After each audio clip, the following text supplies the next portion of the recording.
Welcome to Before the Why, where we explore timeless questions, deep reflections, and the nature of existence itself.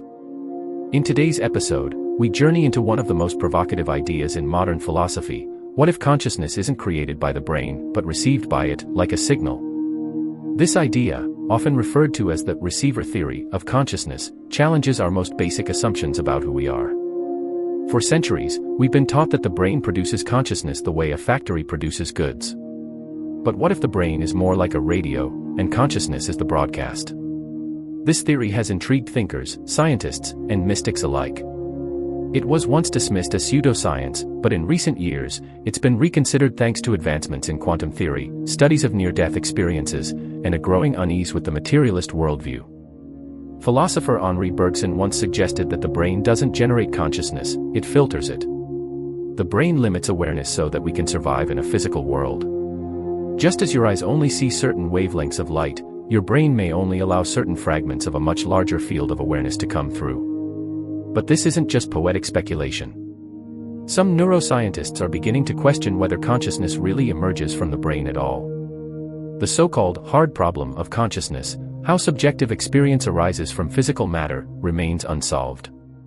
No theory fully explains why a network of neurons firing electrical signals should create the feeling of being you. If the brain doesn't create consciousness, what does that mean for death? According to the receiver theory, death may not be the end of awareness, only the breaking of the receiver. This would explain the growing body of credible near-death experience accounts, in which people report vivid perceptions, emotions, and even encounters, while their brains are clinically inactive. Mainstream science remains skeptical, and rightly so, but it can no longer ignore the gaps in our current understanding.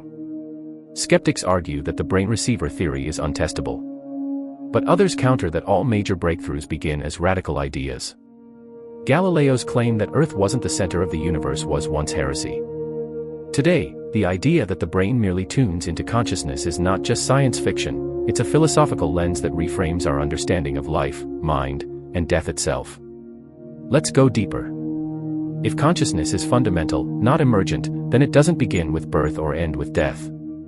Instead, you are part of a greater field of awareness, a shared tapestry beyond time and space. This echoes the teachings of many spiritual traditions, from Vedanta in the East to mystics in the West. They all point toward the same idea: you are not the mind, not the body, but the witness behind it all. So what's the takeaway? Maybe the question isn't how the brain creates consciousness, but why we've assumed it ever did.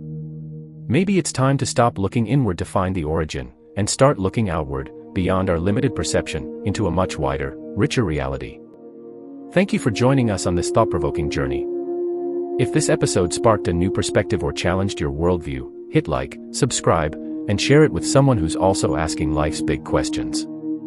Until next time, keep questioning, keep wondering, and never stop seeking the why.